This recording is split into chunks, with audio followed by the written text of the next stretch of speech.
जोता साहब आप ये बताइए, पीटीआई तो इररिलेवेंट हो गई ना जब मौलाना और बिलावल साहब के दरमियान, पीपल्स पार्टी के दरमियान चीजें तय हो गई और प्रेस कॉन्फ्रेंस भी हो गई। या तो ये कहा गया होता मौलाना साहब की तरफ से कि जी हमारा तो इत्तेफाक है लेकिन पीटीआई को जरा इत्तेफाक कर लें फिर प्रेस कॉन्फ्रेंस करेंगे। नहीं, ऐसा नहीं हुआ, बल्कि प्रेस कॉन्फ्रेंस पहले हो गई और ऐलान भी हो गया। आज शायद एक और प्रेस कॉन्फ्रेंस भी हो जाएगी। तो फिर पीटीआई माने ना माने,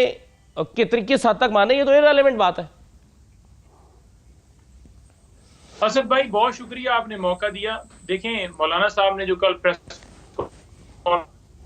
की आए कि मैं जाकर मिलूंगा और जो मसौदा डिसाइड किया गया उसके ऊपर उनसे भी राय ले और उनको उनसे बातचीत होगी मनाने के हवाले से या जिस तरह से भी। दूसरी बात यह है कि आज हमारी मुलाकात इनके साथ नहीं है। कल मुलाकात जो है इस हवाले से मौलाना साहब के साथ होगी और उसके अंदर सारी चीजें जो हैं वो डिस्कस की जाएंगी। जहां तक मैं आपको वाज़ेह कर दूं, जहां तक हमारा मौक़िफ़ है वो बड़ा क्लियर है कि मौलाना साहब कोई राय देते हैं, कोई मसौदे के ऊपर एक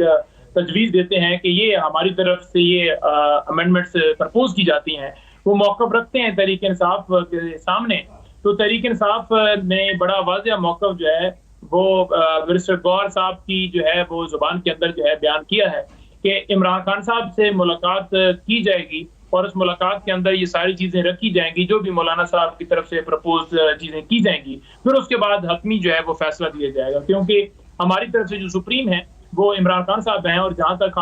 मौलाना साहब से बातचीत है या दीगर जमातों के साथ बातचीत या अलायंस जो बना हुआ है हमारा, वो भी खान साहब के साथ खान साहब ने खुद उसके अंदर हदायत दी थी, तभी ये सारा अमल हुआ। लेकिन सर मंजोता साहब आप कहते हैं कल मुलाकात होनी है, आपके इल्म में है कि कल तो शाम को इजलास भी बुलाया गया है, कौमी असेंबली का भी, सेनेट का भी, और कल ये तरामीम पेश की जाती हैं, आपकी मुलाकात तो फिर ये हुज्जत तमाम करने के लिए हुई ना। कल तो इत्तेफाक राय कैसे पैदा हो सकता है एक दिन में? नहीं, देखिए कल जो है इजलास, जहां तक इतलात मुझे मिल रही है कि कल इजलास जो है उसके अंदर कोई वोटिंग वाला अमल नहीं है, बल्कि एससीओ कॉन्फ्रेंस और दीगर चीजें जो हैं वो इस हवाले से इजलास बुलाया गया है। जहां तक वोटिंग की बात है वो मेरे इल्म में नहीं है कि वोटिंग के हवाले से है। दूसरी बात यह है कि आज कुछ वजूहात की वजह से ये कल मुलाकात जो है वो होगी। तीसरी बात यह है कि हम तो पहले दिन से हमारा बड़ा मौक़िफ़ क्लियर है कि जो ये फार्म 47 की गवर्नमेंट है, जो कि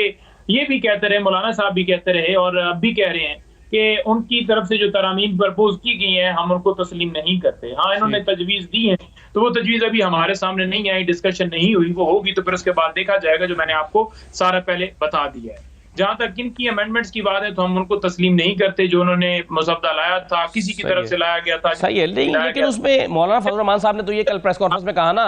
उन्होंने कहा कि जो मुसवदा हमारे सामने पहले आया था उसको ना हम तब मानते थे, ना आज मानते हैं, ना कल मानेंगे, ये कुछ और चीजों पर इत्तेफाक राय हुआ है। तो हो सकता है वो आपके सामने आए तो आपका उससे इत्तेफाक हो ही जाए।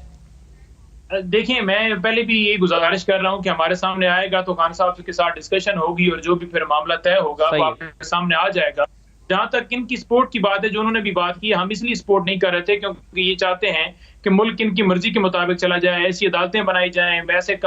ऐसे आइन के अंदर ऐसी तरामीम की जाए जिसके तहत तमाम अदलिया को अपने कंट्रोल में कर लिया जाए। फिर किसी जमात के ऊपर पाबंदी लगानी हो, किसी का मिलिट्री ट्रायल करना हो, कोई जज अगर शिकायत करे कि मुझे ना डराओ, मुझे ना धमकाओ फैसले लेने के लिए, उस जज को ट्रांसफर कर दिया जाए। या आर्टिकल 8 के अंदर या फंडामेंटल राइट्स की वॉलेशन कि कोई बात करता है तो उसे उठा लिया जाएगा उस बुनियाद के ऊपर कि इसने बात क्यों की है, इसने तो स्टेट के खिलाफ बात कर दी है, और कोई भी बगैर वारंट के उठा लेगा। तो इस तरह की जो तरमीम की जा रही थी हम तो बिल्कुल उसको सपोर्ट नहीं करते, और ये इसलिए कर रहे हैं ताकि जो धांधली डाका 8 को डाला गया है, ये जो जुल्म जबरदस्ती किया जा रहा है उसको मजीद तूल दिया जाए। आपने इस आईनी तरमीम को रोकने के लिए एहतजाज किया था और 4 अक्टूबर को कॉल दी, फिर आपने एहतजाज किया, यहाँ पर 2 दिन तक इस्लामाबाद लॉकडाउन रहा। तो अब उसके बाद की जो आपके साथ अंडरस्टैंडिंग थी हुकूमत की, वो क्या थी कि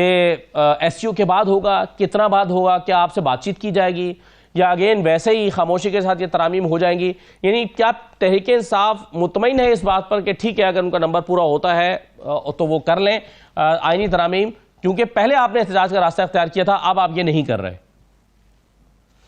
देखिए, हमारा अब भी यही प्लान है और थोड़ी देर पहले भी हमारी मीटिंग हुई है जिसके अंदर यही चीजें डिस्कस हुई और इंशाल्लाह ताला आपके सामने जो है वो सारी चीजें आज की पॉलिटिकल कमेटी का भी आज इंशाल्लाह इजलास होगा और वो माज़े मौक़िफ़ रखेंगे एहतजाज के हवाले से। जहां तक बात है कि पिछला एहतजाज मौखर क्यों हुआ था, वो खान साहब की तक एक्सेस तक था कि डॉक्टर की एक्सेस करवाई जाए, फैमिली की करवाई जाए। वो डॉक्टर की एक्सेस आपको पता ही है कि वो डॉक्टर आसम को नहीं जाने दिया गया, 2 डॉक्टर गए, उन्होंने रिपोर्ट भी शाया की। तो वो एहतजाज उस हद तक था और वो मौखर भी इसी वजह से हुआ कि यकीन दहाई करवाई गई और यकीन दहाई के अंदर हमारे सामने जो चीज थी वो ये थी कि एसयू कॉन्फ्रेंस भी है, तो उसके नजर में मुख्तलिफ जो दोस्त थे हमारे, जो अलायंस था या बाकी जैसे मौलाना साहब हो गए, दीगर सब ने ये कहा कि टाइम नहीं है और उसको देखते हुए वो तो अच्छी बात है, आपने एससीओ के दौरान एहतजाज नहीं किया तो बड़ी अच्छी बात है। लेकिन सवाल ये पैदा होता है कि फिर जो एहतजाज उस वक्त किया था उसके समानात आपको क्या हासिल हुए? देखिए, मैं ये गुजारिश कर रहा हूं कि पंजाब के अंदर हम एहतजाज कर रहे थे, हमारे एमपीएस को गिरफ्तार किया गया, हमारे लोगों को वहां पर गिरफ्तार किया गया, वर्कर्स को गिरफ्तार किया गया, खवातीन को गिरफ्तार, कोई बंदा नहीं जो है वो वहां पर पकड़ा गया। सही, हमने एहतजाज यहाँ पर किया था। अब हम नया जो एहतजाज जो है इंशाल्लाह ताला जो आपके सामने एक आ जाएगा लेवल, हम किसी सूरत भी आज आपकी पॉलिटिकल कमेटी की जो मीटिंग हुई है उसमें क्या तय पाया है कि खबर दे दें कोई लीगल? देखें, उसके अंदर एहतजाज के हवाले से ये बातचीत हुई है कि एहतजाज के हवाले से जो भी दिन तय होगा, जो भी बात तय होगी, जो भी आपके सामने मौका आ जाएगा, क्योंकि वो कमेटी की तरफ से जो दिन या जिस दिन के लिए वो आएगा वो आपके सामने रख दिया जाएगा। सही है, अभी ये तय हुआ है कि जब तय होगा तो फिर वो सबके सामने आ जाएगा, अभी इतना ही तय हुआ है। डेफिनेटली पॉलिटिकल कमेटी की मीटिंग नहीं हुई ना, पॉलिटिकल कमेटी जो है वो डिसीजन लेगी, कोर कमेटी को बताएगी, तमाम लोगों को एतमाद में लेकर, तो एक सेंसस के साथ होता है ना। ये एक और मीटिंग थी जिसके अंदर ये सारी चीजें डिस्कस हुई, जिसमें सेक्रेटरी जनरल साहब भी थे, बाकी भी और दोस्त थे, चलिए स्पोक्स पर्सन थे, तो सारा वो हुआ।